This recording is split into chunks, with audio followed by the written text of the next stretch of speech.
siyang aklan, hindi po akla, aklan. 16 feet, 60 to 70 years old. Ang lifespan po ng ating mga buwaya hanggang 100 years. Depende po yun sa kanilang kalusugan at kanilang environment. Ito naman po si Mar from Sitio Marabakay sa Rio Tuba, Palawan. Yung nabanggit ko po kanina, nakaatakit nakapatay po ng isang mangingisda. Nakakulong na po siya ngayon. Pareho lang po silang biktima kasi ang crocodiles, they cannot identify po if you are human or animal po once you're in front of them. Basta parang pumasok po sa kanyang teritoryo, atake po yan sila. Territorial animal po yan sila. As you can see, si Mar po is underwater. They can't breathe underwater but they can hold their breath for 2 hours. So they can still drown. Maaari pa rin po silang malunod. We feed them here, that's 5 to 10 kilos of chicken, pork, fish, beef, once or twice a week only, not every day. They don't eat too much. They have a slow metabolism. Actually, they can last for 1 year without eating. 1 year po.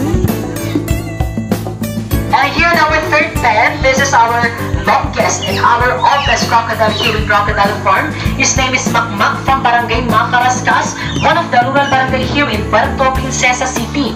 17 feet long, almost same size of Rio, the skeleton in the lobby, 70 to 80 years old na po si Lolo Makmak. Ayan, Lolo. We're walking over here. Okay, so here we have another big crocodile, 15.9 feet. Male saltwater crocodile, his name is Kalayaan. Nilipat po dito ng araw po ng Kalayaan, June 12, 2018. 15.9 feet, 60 to 70 years old. They have 66 strong teeth and they can change their teeth up to 3,000 times. Sana all po no, kapag nabungi, tutubo lang po ulit. And the water of our saltwater crocodile here, that is fresh water. They can adapt to both fresh and salt water because they have the lingual salt glands that filter or excrete the salt of the water. Unlike the Philippine crocodile, wala po silang salt glands, only in fresh water lang po yan sila. So here we have our group of the Philippine crocodile or freshwater crocodile. Sa Tagalog po, bukarot. Hindi po burikat niya. Bukarot. Sila po ay nasa 3 to 7 years old na. Kung magpapakawalan po tayo sa kanilang natural habitat, again, 2 to 3 years old lang, so they can still learn how to hunt their own food. Wala po sila mga pangalan dyan, hindi ko rin po kaya isa-isahin po ha. O po marami po sila dyan, 40 Philippine crocodiles po yun dyan. Dito naman dyan, makikita niyo po yung ating pioneer crocodile here in Crocodile Farm. It's been here since 1987. Yung Japanese government pa may hawak ng Crocodile Farm. Captured for breeding and for research purpose, this is Kota from Cotabato City. Marami po siya nagiging ng dito, nagbuntis ng female crocodile. Ngayon po si Kota, pumunta na po siya.